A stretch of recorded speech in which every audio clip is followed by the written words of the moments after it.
মুসল্লি এই এলাকার মধ্যে মনে হয় নাই আছে। আল্লাহ মিথ্যা বলতে বলতে জাগার বাজার নাই, সব জায়গার মধ্যে মিথ্যা বলে। আল কিবরু উম্মুল মাআসি, মিথ্যা হলো সব পাপের মা। একটা মিথ্যা ঢাকতে গেলে আরো 20টা পর্যন্ত মিথ্যা বলার দরকার হয়। মুসলমান ভাইরা আমার কথাগুলি ভালো করে বুঝবেন। সাউন্ড নাই, দেন মুখ সরালে সাউন্ড হয় না, অনেক কষ্ট দিচ্ছে। মুসলমান ভাইরা আমার কথাগুলি ভালো করে বোঝেন। আল্লাহর পয়গম্বর বলেন আয়াতুল মুনাফিকি সালাস ইদা হাদাসা কাযাবা। মুনাফিকের আলামত হলো 3টি। 1 নম্বর আলামত হলো কথা বলতে গিয়া বেশি বেশি মিথ্যা বলে। যেই ব্যক্তি কথা বলতে গিয়া ম্যাক্সিমাম কথা মিথ্যা বলে, তার ভিতরে কিন্তু মুনাফিকের একটা চরিত্র পাওয়া যায়। মুনাফিকের 1 নম্বর আলামত পাওয়া যায়। যে ব্যক্তির ভিতরে মুনাফিকের 3টা গুণ পরিপূর্ণ থাকবে, আল্লাহ পাক রব্বুল আলামিন তার ব্যাপারে বলেন ইন্নাল মুনাফিকিনা ফিদ দারকিল আসফালি মিনান নার। মুনাফিকের স্থান হবে একদম জাহান্নামের নিচে। ও মুসলমান, মুনাফিকের ব্যাপারে আল্লাহ পাক একটা লম্বা সূরা নাযিল করে দিয়েছেন। মুনাফিকের ব্যাপারে আল্লাহ পাক নিজেই বলেছেন ইস্তাগফির লাহুম আও লা তাস্তাগফির লাহুম ইন তাস্তাগফির লাহুম 70 মাররাতান ফালান ইয়াগফিরাল্লাহু লাহুম। আল্লাহ পাক বললেন রাসূল, আপনি মুনাফিকের জন্য দোয়া করেন আর নাই করেন সমান হবে। দোয়া করলেও যা হবে, দোয়া না করলেও তাই হবে, আমি কবুল করব না। ইন তাস্তাগফির লাহুম 70 মাররা, মুনাফিকের ব্যাপারে আপনি 70 বার পর্যন্ত দোয়া করলেও আমি আল্লাহ পাক আপনার দোয়া পর্যন্ত কবুল করব না। মুসলমান ভাইরা আমার, আমি আপনাদেরকে বলতে চাই বিশ্বনবী মুনাফিকের ব্যাপারে দোয়া করলে যদি দোয়া কবুল না হয়, আমার মতো 1 কোটি মোল্লা দোয়া করলে কোশ্চিন কালে কবুল হবে না, জাহান্নামে আসামি হতে হয়। আমরা দেখেছি আমাদের দেশের ভিতরে কিছু মুনাফিকের মৃত্যু হয়েছে, হয় না হয় নাই? মুনাফিক কেন বললাম আমি আপনাদেরকে বুঝাই দিই। আমরা দেখেছি যে ইসলাম এরা ক্ষমতায় যাওয়ার আগে ইসলামকে ব্যবহার করে। কিছু নেতা আছে টুপি গাইরা দেয় আর বলে শোনেন, যদি আমাকে ভোট দেন ইসলাম বিরোধী কোনো আইন করা হবে না। মাথার মধ্যে পট্টি লাগাইয়া রাবেয়া মুসলি, হাতের মধ্যে তসবিহ। আর উনি বক্তব্য দিয়েছিল, এই পত্রিকা এখন আমার কাছে আছে। উনি বলেছিল আমাদের দেশ চলবে মদিনার সনদ দিয়া। আপনাদের মনে এমন হয়? তাহলে 1 নম্বর কথা হলো, যখন ক্ষমতায় যায় তারা হলো ইসলামকে ব্যবহার করে, ইসলামের নাম নিয়ে ক্ষমতায় যায়। আর যখনই ক্ষমতায় সমাসীন হয়, মসনদ চেয়ার পেয়ে যায়, তখন মুহূর্তের মধ্যে ইসলামকে বাইপাস করে মাইনাস করে ইসলামের বিপক্ষে আইন তৈরি করতে মুহূর্তের মধ্যে দ্বিধাবোধ করে না। তার মানে কি বুঝলেন? মুখে হলো ইসলাম, অন্তরে রাম আর বাম। মুখে এক কথা, অন্তরে আরেক কথা। মুখে ইসলাম, অন্তরে রাম আর বাম থাকলে কোশ্চিন কারো মুসলমান থাকতে পারে না। পাক্কা মুনাফিক, মুনাফিক, মুনাফিক। এই জাতীয় কিছু নেতার মৃত্যু হয়েছে, আমরা দেখেছি। তাদের ক্ষমতায় থাকাকালীন কিছু ওলামায়ে কেরামকে বল প্রয়োগ করে, চাপ প্রয়োগ করে যারা নামাজ পড়ে দিয়ে দোয়া করে হুজুর তাদের 14 গোষ্ঠী জান্নাতে রেখে আসছে। আমি বলি মিয়া, মুনাফিকের ব্যাপারে আল্লাহ পাক বলেছেন 70 বার দোয়া করলে কবুল হবে না। বিশ্বনবী 70 বার দোয়া করে, তাও যদি আল্লাহ পাক কবুল না করেন, আমার মতো 1 কোটি মোল্লা দোয়া করলেও তোমার জন্য কবুল হবে না, জাহান্নামের আসামি হতে হয়। মুসলমান ভাইরা আমার কথাগুলি ভালো করে বুঝবেন। তাহলে বিশ্বনবী বললেন শোনো, জবান দিয়ে মিথ্যা বলতেই যায় না। মিথ্যা হলো মুনাফিকের আলামত। মুনাফিক যেই ব্যক্তি বেশি বেশি মিথ্যা বলে তার ভিতরে মুনাফিকের 1 নম্বর আলামত পাওয়া যায়। এজন্য ইনশাআল্লাহ আমরা ওয়াদা করব জবান দিয়ে মিথ্যা বলতেই যাব না ইনশাআল্লাহ। আল্লাহর পয়গম্বর বলেন ওয়াইয়াকুম ওয়াল কিয ফাইন্নাল কিযবা ইয়াহদি ইলাল ফুজুর ওয়া ইন্নাল ফুজুরা ইয়াহদি ইলান নার ওয়া মা ইয়াযালুর রাজুলু ইয়াকযিবু ওয়া ইয়াতাহাররাল কাযিবা হাত্তা ইউক্তাবা ইনদাল্লাহি কাযযাবা। বিশ্বনবী বলেন শোনো, তোমরা কোশ্চিন কেন মিথ্যা বলতেই যাও না কেন? কারণ মিথ্যা কিন্তু পাপের দিকে নিয়ে যায়, আর পাপ কিন্তু আস্তে আস্তে জাহান্নামের ভিতরে ঢুকায়া যায়। মানুষ যখন মিথ্যা বলতেই থাকে আর মিথ্যা বলতেই থাকে আর মিথ্যার অন্বেষণ করে, মিথ্যার তালাশ করে, আল্লাহ পাকের পয়গম্বর বলেন হাত্তা ইউক্তাবা ইনদাল্লাহি কাযযাবা। এই লোকটার নাম এক সময় আল্লাহ পাকের খাতায় মহা মিথ্যাবাদী সাব্যস্ত হয়ে যায়। আমি আপনাদের জিজ্ঞাসা করি, বলেন তো দেখি, যেই ব্যক্তির নাম আল্লাহ পাকের খাতায় মহা মিথ্যাবাদী সাব্যস্ত হয়, ওই লোকটা কিন্তু কোশ্চিন কাল জান্নাতে ঢোকার কোনো কায়দা নাই। এজন্য খবরদার ইনশাআল্লাহ কোশ্চিন কাল মিথ্যা বলতেই যাব না ইনশাআল্লাহ। তাহলে কি বলতে হবে? বিশ্বনবী তাও বললেন ওয়ালাইকুম বিসসিদকি ফাইন্নাস সিদকা ইয়াহদি ইলাল বিররি ওয়া ইন্নাল বিররা ইয়াহদি ইলাল জান্নাহ ওয়া মা ইয়াযালুর রাজুলু ইয়াসদুকু ওয়া ইয়াতাহাররা সিদকা হাত্তা ইউক্তাবা ইনদাল্লাহি সিদ্দিকা। হে আমার উম্মতরা শোনো, তোমরা সবসময় সত্য বলবা। কেন? কারণ সত্য কিন্তু নেকির দিকে নিয়ে যায়, আর নেকি কিন্তু আস্তে আস্তে জান্নাতের ভিতরে ঢুকা যায়। মানুষ যখন সত্য বলতেই থাকে আর সত্য অন্বেষণ করে আল্লাহ পাকের খাতায়, এই লোকটার নাম এক সময় মহা সত্যবাদী সাব্যস্ত হয়ে যায়। মহা সত্যবাদী আল্লাহ পাকের খাতায় সাব্যস্ত হয়ে যায়। ও মুসলমান, সত্য বলা কিন্তু পৃথিবীর সব নবীদের সুন্নাত। সুবহানাল্লাহ বলে। এই পৃথিবীর বুকে যতগুলি পয়গম্বরকে আল্লাহ পাক পাঠিয়েছেন, সবগুলি পয়গম্বর কিন্তু মহা সত্যবাদী ছিলেন। দুই একটা বললেও আল্লাহ পাক বলেন ওয়াজকুর ফিল কিতাব ইব্রাহিম ইন্নাহু কানা সিদ্দীকান নাবিয়্যা। আল্লাহু আকবার বলেন। ওয়াজকুর ফিল কিতাব ইব্রাহিম ইন্নাহু কানা সিদ্দীকান নাবিয়্যা। ইব্রাহিম পয়গম্বর মহা সত্যবাদী ছিলেন। ওয়াজকুর ফিল কিতাব ইসমাঈল ইন্নাহু কানা সাদিকাল ওয়া'দি ওয়া কানা রাসূলান নাবিয়্যা। ইসমাঈল পয়গম্বর মহা সত্যবাদী ছিলেন। ওয়াজকুর ফিল কিতাব ইদরিস ইন্নাহু কানা সিদ্দীকান নাবিয়্যা। ইদরিস পয়গম্বর মহা সত্যবাদী ছিলেন। আমি আপনাদের জিজ্ঞেস করি, বলেন তো দেখি, আমাদের পয়গম্বর বিশ্বনবী সত্যবাদী ছিলেন নাকি মিথ্যাবাদী ছিলেন? জোরে বলেন, জোরে বলেন। বিশ্বনবী মহা সত্যবাদী ছিলেন। তাও মুসলমান নিজের দলের লোক সার্টিফিকেট দেয় নাই, বিরোধী দলের লোক কিন্তু সার্টিফিকেট দিয়েছে। আল আমিন, আস-সাদিকুল আমিন, মহা সত্যবাদী। যেই সমস্ত কাফের বেঈমানরা দারুন নদওয়ার ভিতরে সব সময়ের জন্য বৈঠক করত, কোন সময় বিশ্বনবীকে আঘাত করা যায়, কেমনে বিশ্বনবীকে দুনিয়া থেকে বিদায় করা যায়, 24 ঘন্টায় দারুন নদওয়ার ভিতরে তারা ডিউটি করত, আলোচনা করত। তারাই বিশ্বনবীকে সার্টিফিকেট দিয়েছে আল আমিন, মহা সত্যবাদী।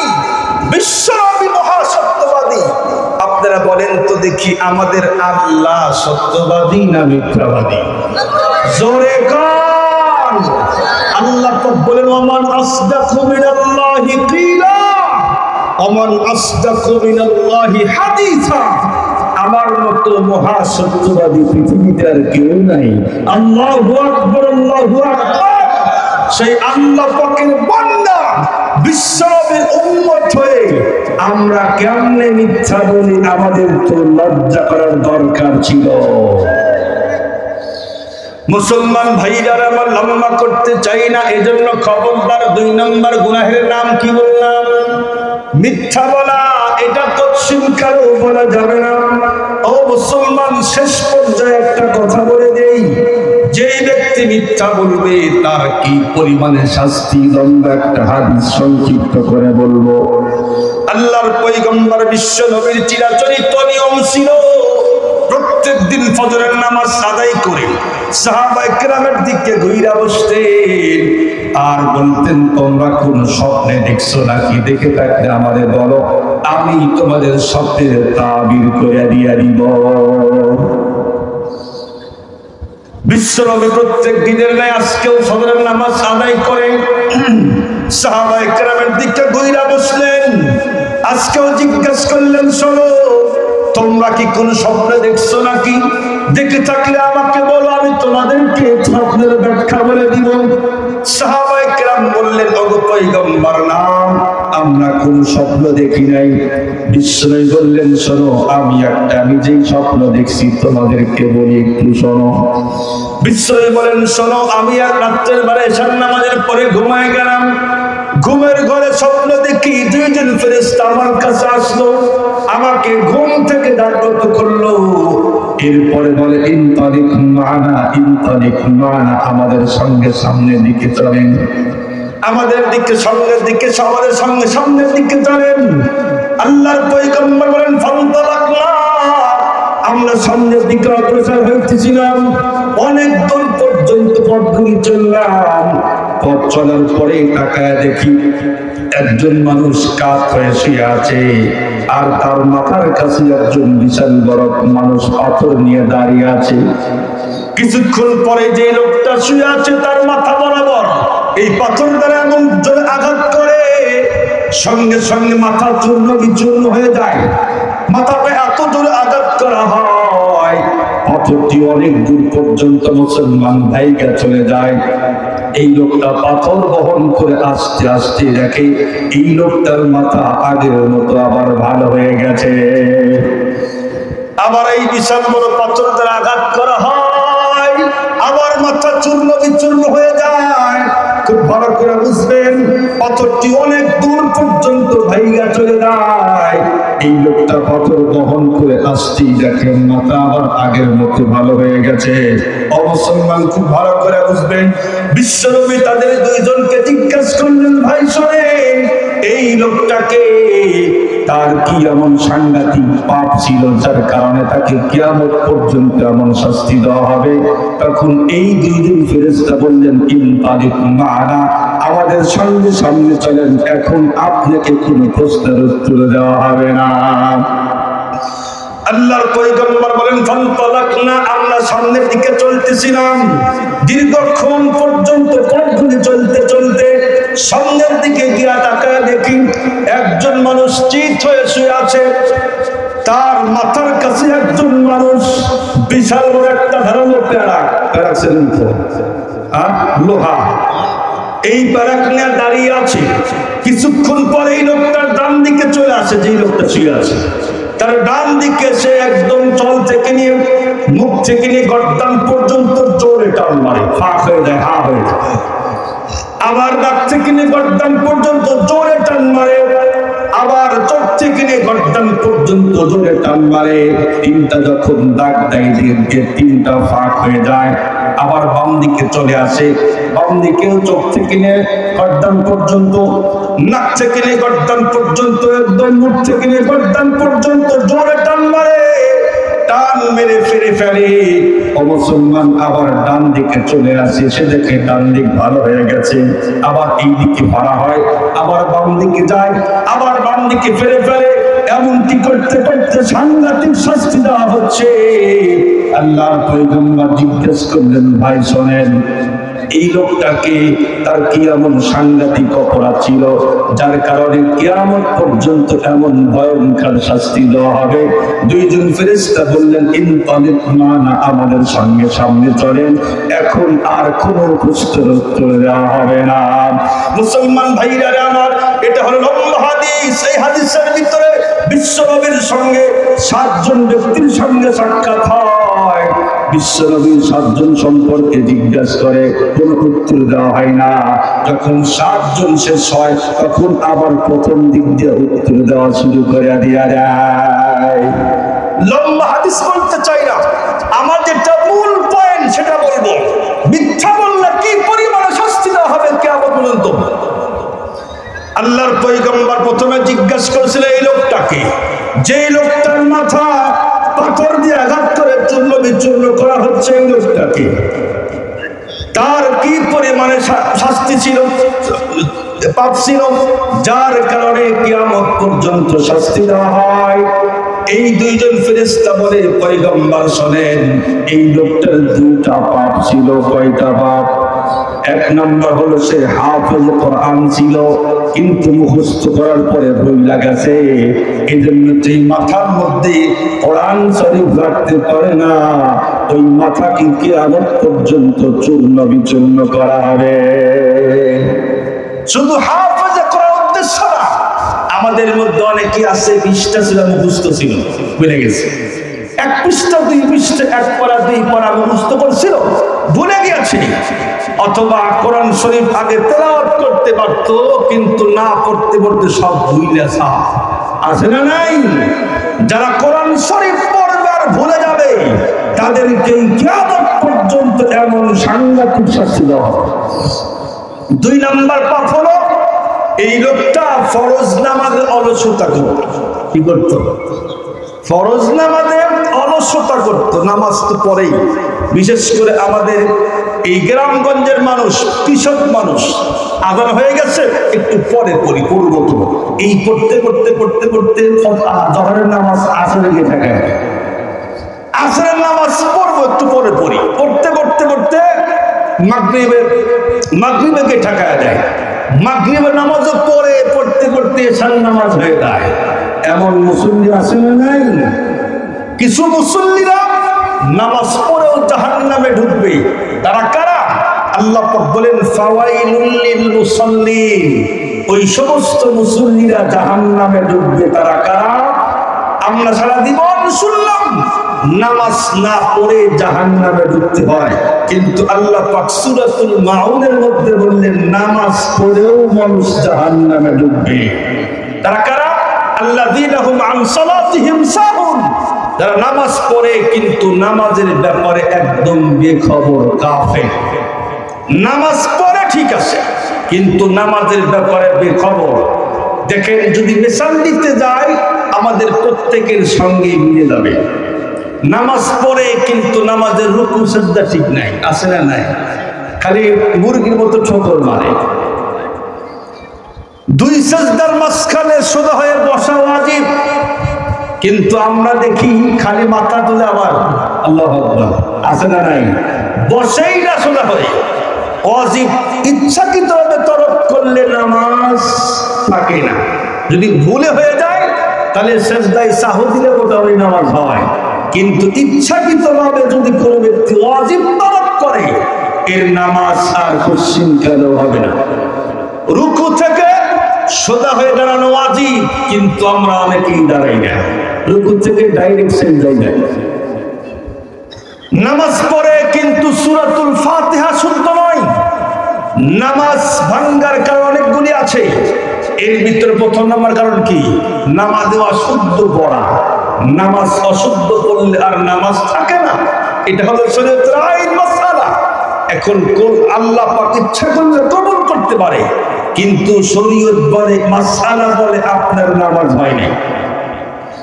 নামাজ পড়ে রুকু সিজদা তাসবিহ তাহলিল কিরাত কোনো কিছু ঠিক নাই। নামাজ পড়ে কিন্তু নামাজের ভিতরে এদিক ওদিক তাকায়, আছে না মুসল্লি? মসজিদে গেলে ফ্যান গলে, মাশাআল্লাহ অনেক সুন্দর মসজিদের ফ্যান গুলো দিছে কি দেবা। আমার অনেক মনে আছে, আমি অনেক ছোট তখন আমি আব্বার সাথে নামাজ পড়তে যাইতাম। তো আমি উযু করতে গিয়ে আব্বারে হারিয়ে ফেলছি। আব্বা তো সামনের কাতারে নামাজ পড়ে, আমি আর খুঁজে পাই না। তো তো আমি পিছনে দাঁড়াইছি, আমি আব্বারে খুঁজি। তখন আমার পাশে যে দাঁড়াইছে নিয়ত সুন্দর করে বান্ধে হাত বান্ধা আছে, আমারও কয় চিন্তা করিস না, তোর বাপ সামনে আছে। কি কয়? নামাজ পড়তেছে আল্লাহর বান্দা, আমারও কয় তুমি চিন্তা করো না, তোমার বাবা ওই যে সামনে। এই যে নামাজ, এই জাতীয় নামাজ পড়ে জাহান্নামে ঢুকতে হবে। নামাজ পড়ে কিন্তু নামাজ অর্থ মতো পড়ে না। ওই যে বললাম আসরের নামাজ মাগরিবে গিয়া পড়ে। ইন্নাস সালাতা কানাত আলাল মুমিনিনা কিতাবাম মাওকুতা। আল্লাহ পাক বলেছেন মুমিন মুসলমানদের জন্য অর্থ মতো নামাজ পড়া ফরজ। আমরা নামাজ পড়ি কাজের চাপে, আর নামাজ পড়তে চাই না।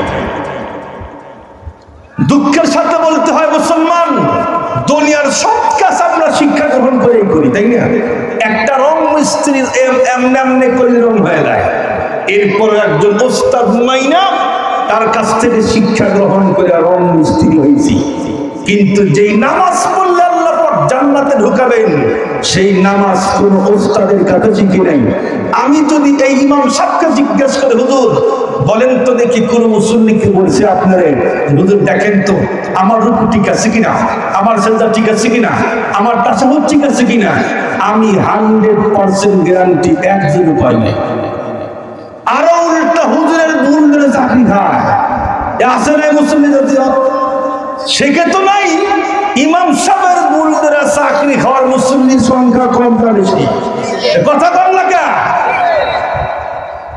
একটা ক্ষেত আবাদ করতে গেলে, চাষাবাদ করতে গেলে কি পরিমাণে সার লাগবে, বিষ লাগবে, শুধু সার দিলেই তো ধান আসে না। একটা লিমিট আছে। 20 দিনেই শুধু ঘাস মরে না, একটা লিমিট আছে। এটাও শিক্ষা গ্রহণ করতে হয়। 1 বিঘা ক্ষেত চাষাবাদ করতে অনেক কষ্ট হয়, শিক্ষা গ্রহণ করতে হয় মাত্র 20 মণ ধানের আশায়। আর যেই নামাজ পড়লে আল্লাহ পাক জান্নাত দিবেন, সেই নামাজ পড়ে বেখবর থাকলে এই নামাজ আপনাকে জাহান্নাম পর্যন্ত ঢুকায় ছেড়ে দিবে।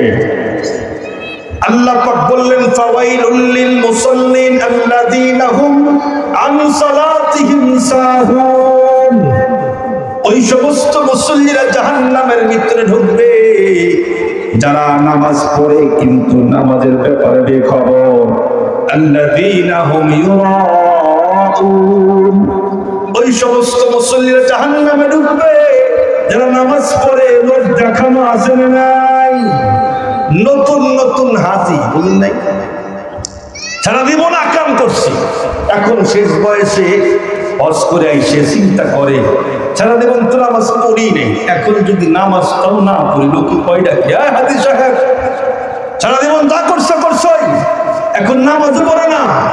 নামাজ লোক দেখানো, লোকের কথা বলার জন্য উনি আস্তে আস্তে গিয়ে নামাজ পড়ে। লোক দেখানো নামাজ, এই যেন লোক দেখানো নামাজ।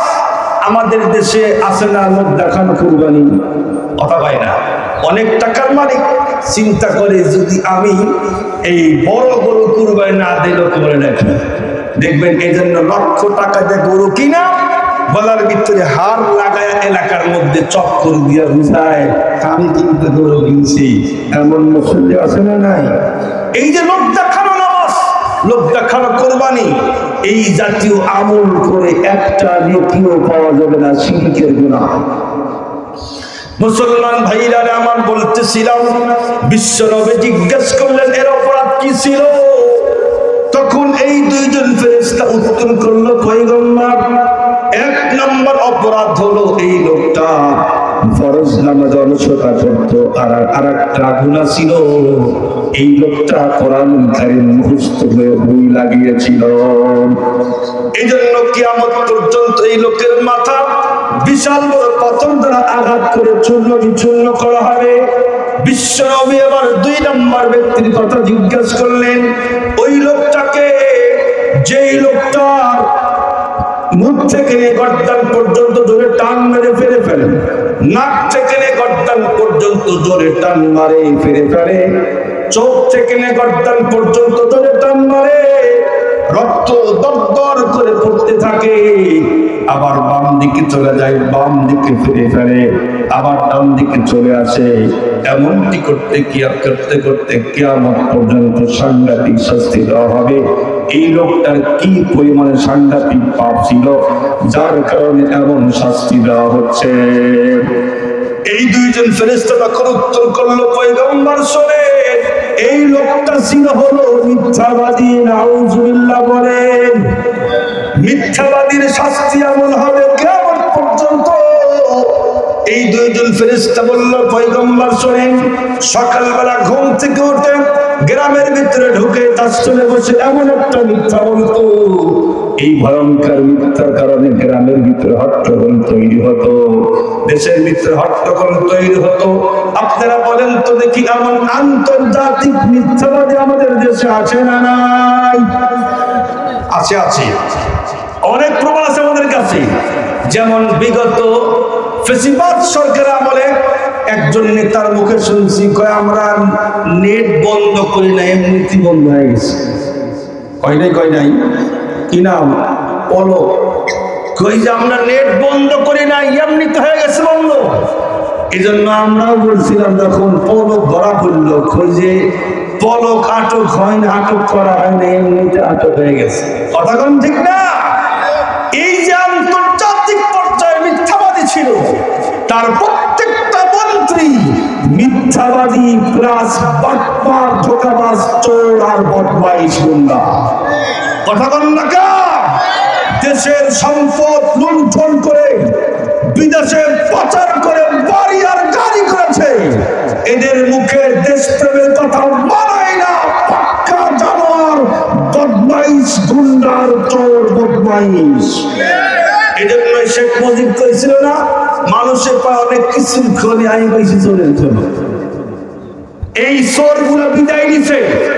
এই জন্য সজাগ থাকতে হবে যেন এই চোর আর বাটপার গুন্ডা এরা যেন পশ্চিমকালে আমাদের দেশের ক্ষমতা দখল করতে না পারে। ইনশাআল্লাহ আমরা তাদেরকে ভোট দিব, সাপোর্ট করব যারা দেশ, জনগণ, ইসলামের খেদমত করবে। ইনশাআল্লাহ তাদেরকে ভোট দিব না যারা সংসদে গিয়ে দুর্নীতির আইন পাস করে, তাই না?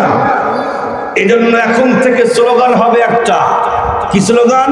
কোরআন সুন্নাহর আলো কি হবে? এই যে মূল স্লোগান।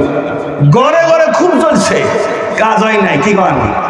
ঘরে ঘরে খুব চলছে, কাজ হয় নাই।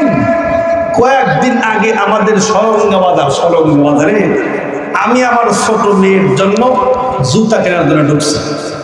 এখন তাড়াতাড়ি বাড়ান, বেচা কেনার পরে তাদের বাড়ান তো। বললাম ভাই সমস্যা কি বলেন? আজান হয়ে গেছে, আজানের সাথে সাথে যদি দোকান বন্ধ না করি, এই মার্কেট মালিকের পক্ষ থেকে ঘোষণা হলো যারা আজানের পরেও মার্কেট খোলা রাখবে তাদের জন্য 1000 টাকা জরিমানা। আমি চিন্তা করলাম, আল্লাহ, মাত্র 1000 টাকা জরিমানা, তাই আজান দেওয়ার সাথে সাথেই দোকান বন্ধ, নামাজ পড়তে বাধ্য হয়ে যাচ্ছে। তুই সংসদ থেকে আইন পাস হয়, আজানের পরে একটা লোক বাইরে থাকলে খবর আছে। আমার তো মন বলে, মুসলমান তো দূরের কথা, ইহুদি খ্রিস্টানরা নামাজ পড়তে বাধ্য হয়ে যাবে। আমরা এত ওয়াজ করি, এরপরে নামাজ পড়ি না। কিন্তু আইন যদি ওখান থেকে আসে, হিন্দুরা পর্যন্ত পূজা বাদ দিয়ে নামাজের কাতারে শামিল হয়ে যাবে। এজন্য স্লোগান কি হবে? কোরআন সুন্নাহর আলো সংসদে জালো।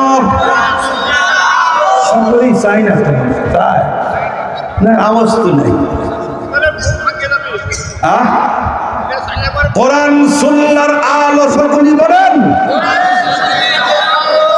সংসদ থেকেই আমাদের দেশ কেমনে চলবে এটা আইন প্রণয়ন হয়।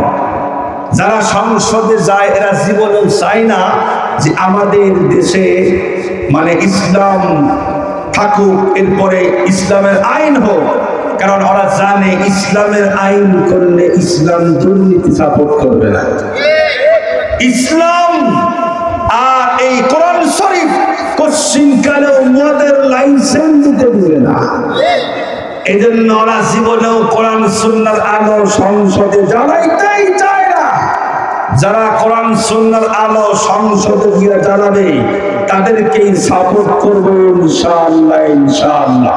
মুহতারাম হাজিরিন, তাহলে বলতেছিলাম আমরা জবান দিয়ে যতগুলি গুনাহ করি, এক নাম্বার গুনাহের নাম কি বললাম? শিরকের গুনাহ। এটা ধ্বংসাত্মক গুনাহ। আল্লাহ রাসূল বলেন ইজতানিবুস সাবআল মুবিকাত। হে আমার সাহাবায়ে কেরাম, তোমরা সাতটা ধ্বংসাত্মক গুনাহ থেকে নিজেকে বাঁচায় রাখো। সাহাবায়ে কেরাম জিজ্ঞেস করলেন রাসূল সেগুলো কি কি বলেন না? তখন আল্লাহর পয়গম্বর এক নাম্বার বলেন আল ইশরাকু বিল্লাহ, আল্লাহর সঙ্গে শরীক করা, শিরক করা। এটা হলো ধ্বংসাত্মক গুনাহ। এই গুনাহ করিয়া কবরে গেলে পশ্চিমকালেও জান্নাতে ঢোকা যাবে না। এটি হলো এক নম্বর গুনাহ, শিরকের গুনাহ। দুই নম্বর কি বললাম? মিথ্যা কথা বলা। এটাও কিন্তু জবানের গুনাহ। কি বলেন? নাকি হাত দিয়ে বলে না? এটা জবানের গুনাহ। আরো আছে চগলখড়ি করা। এটা কিসের গুনাহ? জবানের গুনাহ। এরপরে আরো কি আছে? গীবত করা। আল্লাহ পাক বলেন আইয়ুহিব্বু আহাদুকুম আইয়াকুলা লাহমা আখিহি মাইতান ফাকারিহতুমু ওয়ালা ইয়াগতাব বা'দুকুম বা'দা। তোমরা একে অপরের গীবত করতেই যাও না। গীবত আল গীবাতু আসাদ্দু মিনাজ জিনা। গীবত হলো জিনার থেকেও খারাপ। নাউজুবিল্লাহ বলে। তো এই যে জবানের গুনাহ গীবত, এটাও করা যাবে না। তুচ্ছ তাচ্ছিল্য করে এই জবান দিয়েই। আমাদের গ্রামের ভিতরে একজন মানুষ অসহায় দরিদ্র, ও যদি আমাদের সামনে আসে ওকে হেয় প্রতিপন্ন করে, এখান থেকে সব বলে কি বলে না? এই যে হেয় প্রতিপন্ন করা, এটাও জবানের গুনাহ। তুচ্ছ তাচ্ছিল্য করা জবানের গুনাহ। শিরকের কথা বলা জবানের গুনাহ। মিথ্যা বলা জবানের গুনাহ। চগলখড়ি করা এটাও জবানের গুনাহ। আজকে আমার একটা সাবজেক্ট, সেটি হলো জবান হেফাজতের গুরুত্ব এবং ফজিলত। মনে থাকবে ইনশাআল্লাহ ইনশাআল্লাহ। জবান দিয়ে এমন কিছু বলবো না যার মাধ্যমে আল্লাহ পাক নারাজ হয়। জবান দিয়ে ওই সমস্ত কথা বলবো যেই কথা বললে আল্লাহ পাক রাজি এবং খুশি হয়, আমাদের মর্যাদা বেড়ে যায় ইনশাআল্লাহ। পর্বতে ইনশাআল্লাহ ইনশাআল্লাহ। মুহতারাম হাজিরিন, আজকে হলো ওলামা তলাবাদের সহযোগ না? ওলামায়ে কেরামের সংখ্যা তো দেখলেন আছে, ওখানে কই গেছে? ব্যস্ত। এই যে আছে দুই একজন আছে, এর ভিতরে আমার বসও আছে। কি আছে? আমার সাথে জামিল ব্যবসা করছে, অনেক ভালো মানুষ, অত্যন্ত মহব্বতের ভাই। আমি ওনার কাছ থেকে অনেক দিক নির্দেশনা নেই, এই জন্য ওনাকে বস বলি। ঠিক আছে না ভাই? মাশাআল্লাহ। তো এই এলাকার জামাই উনি, এলাকার কি আপনাদের সবার জন্য এলাকার জামাই, নামদার না বলি। তো যাই হোক, ওলামায়ে কেরামের আজকের এই অনেক বড় ত্যাগ। আমি শুনছি এখানে আগে গান হইতো, ডিজে পার্টি হইতো, তাই না? ওলামায়ে কেরাম উদ্যোগ নিয়ে আলহামদুলিল্লাহ এটা বদলায় দিচ্ছে, অনেক সুন্দর একটা আয়োজন করছে। আপনারা এর পাশে আছেন না নাই? যখন আছেন না নাই? শ্রম দিয়া হোক, মেধা দিয়ে হোক, বুদ্ধি দিয়া হোক, টাকা দিয়ে আর পয়সা দিয়ে হলেও ইনশাআল্লাহ শরীক থাকবেন, আস্তে আস্তে উন্নত করবেন। এদেশের মধ্যে প্রথম কাতারে ওলামায়ে কেরামকে ইনশাআল্লাহ নিয়ে আসবেন। কি বলেন? যেমন আজকের প্রধান আকর্ষণ উনি আপনাদের মাঝে আছেন, হারুন বুখারী সাহেব, মুফতি হারুন বুখারী সাহেব। উনি অনেক বড় আলেম, জামিল মাদ্রাসার প্রথম সাইকুল হাদিস। আপনাদের নসিব অনেক ভালো, আলহামদুলিল্লাহ বলেন। সকলে বলেন আলহামদুলিল্লাহ। ওলামায়ে কেরামের এখানে আসবেন, এলাকার মধ্যে বরকত হবে। আপনাদের খুশনসিব, উনার মতো বহুত বড় একজন আলেম এখানে আসতেছেন। আপনাদের এলাকার মানুষ ধন্য আলহামদুলিল্লাহ বলেন। এই জন্য সকলেই চলে আসেন। হুজুর আসবে এখন? আসতেছে। সকলে এখানে বসেন, কেউ কথা বলবেন না। হুজুর কিন্তু অনেক বড় আলেম। উনি হয়তো ভাঙ্গা ভাঙ্গা দিয়ে একটা কথা বলবেন। হুজুরকে আনা হয়েছে শুধু দোয়ার জন্য। উনি দোয়া করলে আমরা আশা করি আল্লাহ অবশ্যই আল্লাহ পাক কবুল করবেন। এজন্য কেউ কোনো কথা বলবেন না, সকল দোকানপাট বন্ধ করেন আর সকলেই চলে আসেন। অবশ্যই ইনশাআল্লাহ হুজুর বয়ান পেশ করবেন। তাহলে আমি বলতেছিলাম হলো জবানের হেফাজত আমরা ইনশাআল্লাহ করবো, তো নাকি বলেন? আমরা অনেক সময় দেখি জবান দিয়ে এমন কিছু মানুষ কথা বলে যার কারণে ঈমান আমল সব নষ্ট হয়ে যায়। ঈমান আমল সব নষ্ট হয়ে যায়। এই জবান এমন কিছু কথা মানুষ বলে যেটা শোনাও পাপ, বলাও পাপ। এই জন্য আমরা অনেক সময় দেখি যখন দুজন লোকের ঝগড়া লাগে, এই মুখ দিয়ে কত কি যে বলে আল্লাহ, এগুলো কোশ্চেন কেন আমরা বলবো না, জবান কন্ট্রোল করবো। মান সামাতা নাজা। উকবা ইবনে আমির রাদিয়াল্লাহু তাআলা আনহু জিজ্ঞেস করলেন, ওগো রাসূল, নাজাত কিসে, কোন আমল করে নাজাত পাওয়া যায়? বিশ্বনবী বললেন, আমলিকা আলাইকা লিসানাক, তুমি তোমার জবান কন্ট্রোল করো। এ উকবা ইবনে আমির, তুমি তোমার জবান কন্ট্রোল করো। জবান কন্ট্রোল করলে আল্লাহ তোমাকে নাজাত দিয়ে দিবেন। আরেকজন সাহাবী মুআয ইবনে জাবাল রাদিয়াল্লাহু তাআলা আনহু, উনি বলেন, বিশ্বনবীর সঙ্গে আমি সফরে ছিলাম। বিশ্বনবীকে একান্ত জিজ্ঞাসা করলাম, হ্যাঁ, বিশ্বনবীকে একান্ত জিজ্ঞাসা করলাম, রাসূল আমাকে, ইয়া রাসূলুল্লাহ আখবিরনি বিআমালিন ইউদখিলনিল জান্নাতা ওয়া ইউবাইদনি আনিন নার। ওগো রাসূল, আমাকে এমন একটা আমল শিক্ষা দান করেন যেই আমলটা করলে আমি জান্নাতে ঢুকতে পারি, জাহান্নাম থেকে বাঁচতে পারি। বিশ্বনবী তখন তাকে অনেক নসিহত করলেন। শেষ পর্যায়ে বললেন, আলা উখবিরকা বিমালাকি যালিকা কুল্লিহি, এ মুআয ইবনে জাবাল, আমি কি তোমাকে মূল কথা বলবো, মূল কথা শোনো। তখন বললেন, কুলতু বালা ইয়া নবী আল্লাহ, রাসূল বলেন না, মূল কথাই বলেন। সঙ্গে সঙ্গে আল্লাহর পয়গম্বর ফাআখাযা বিলিসানিহি, তার জিহ্বাকে টান দিয়ে ধরলেন আর বললেন, এ মুআয ইবনে জাবাল, এই জবান কন্ট্রোল করো, জিহ্বাকে কন্ট্রোল করো। মুআয ইবনে জাবাল বলেন, আমি বিশ্বনবীকে জিজ্ঞেস করলাম, রাসূল এই জবানের কারণেও জিজ্ঞেস করা হবে আমাদেরকে? বিশ্বনবী বললেন, আরে মুআয, তুমি আবার কি বলো, শোনো, এই জবানের কামাই তো মানুষদেরকে অধমুখী করে জাহান্নামে নিক্ষেপ করে দিবে। নাউজুবিল্লাহ বলেন, এই জবানের কামাই মানুষদেরকে অধমুখী করে জাহান্নামে নিক্ষেপ করবে। তাহলে এই জবান এমন কিছু কথা হয় যেই কথার মাধ্যমে আল্লাহ পাক নারাজ হয়ে যায়, আমার আপনার জন্য জাহান্নামের বাজেট হয়ে যায়। এজন্য খুব সাবধান, কথা বলতে গেলে একটু হুশ করে বলবেন, কথা বলতে গেলে একটু হুশ করে আমরা বলবো ইনশাআল্লাহ। আল্লাহ রাসূলের একজন কাছের স্ত্রী আম্মাজান হযরত আয়েশা সিদ্দিকা রাদিয়াল্লাহু তাআলা আনহা, উনি বিশ্বনবীকে বললেন, রাসূল আপনার একজন স্ত্রী উম্মে সাফিয়া রাদিয়াল্লাহু তাআলা আনহা, উনি একটু বেটে আর কি বলছেন, বেশি লম্বা না, একটু বেটে। বিশ্বনবী তখন বললেন, লাকাদ কুলতি কালিমাতান লাউ মুসিজাত বিমাইল বাহরি লামাসাজাতু, ইয়া আয়েশা, তুমি এমন জঘন্য কথা বললে, এই কথার তিক্ততা এতটাই মারাত্মক তীব্র, যদি সাগরের পানির সঙ্গে মেশানো হয় তামাম সাগরের পানি পর্যন্ত ঘোলা করে ছেড়ে দিবে। নাউজুবিল্লাহ বলেন। আম্মাজান আয়েশা সিদ্দিকা বেশি কিছু বলে নাই, বলছে শুধু একটু বেটে, তাই যদি তামাম সাগরের পানি পর্যন্ত ঘোলা হয়ে যায়, আমরা যখন চাষতলে বসি, বাবা রে বাবা, গীবতের ডিলারশিপ নিয়ে বসি, ঠিক না? এ কথা কয় না কে? ঠিক বললাম না ভুল বললাম? যখন গীবতের ডিলার খালি চায়ের কাপ হাতের মধ্যে নিয়ে ঘন্টার পর ঘন্টা শুনছে যে আমাকে তো এই করছে, আমাকে সেই করছে, আমাকে তো পরকিয়া করে, সে তো সুদখোর, সে তো ঘুষখোর। উনি বুঝায় হাম চুনি মান গান করে নিস, আমি হলাম সবচেয়ে ভালো আর সব খারাপ।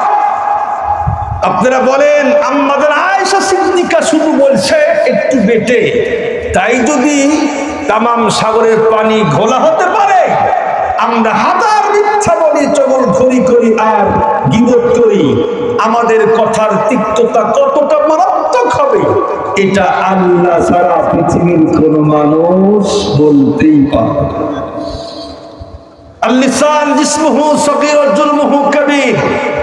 এই জবানটা ছোট একটা অঙ্গ, এটা হাতের সমান না, এটা পায়ের সমান না, এটা বডির সমান না, এটা মাথার সমান না, কিন্তু এর অপরাধ বড় মারাত্মক এবং সিরিয়াস।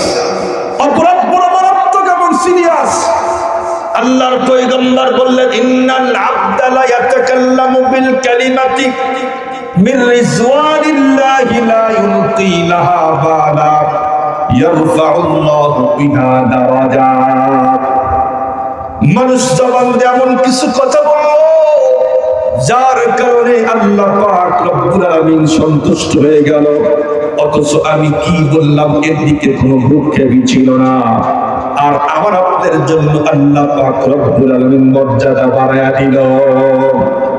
وإن العبد لا يتكلم بالكلمة من سخط الله لا يلقي لها بالا يهدي بها في جهنم। আবার মানুষ যখন যেমন কিছু কথা বলল, কি বললাম তার কোনো ভ্রুক্ষেপই ছিল না, অথচ এই কথার মাধ্যমে আল্লাহ পাক নারাজ হয়ে গেল, আমার আপনার জন্য জাহান্নামের বাজেট হয়ে গেল। লিল্লাহে তাকবীর, নারায়ে তাকবীর। প্রধান মেহমানের আগমন মাহফিলের পক্ষ থেকে। আজ যে লাল গোলাপ দিলেন আপনারা, হ্যাঁ কাম কিন্তু ভালো হইতেছে না আপনাদের। লিল্লাহে তাকবীর। মাহফিলের পক্ষ থেকে আসসালামু আলাইকুম।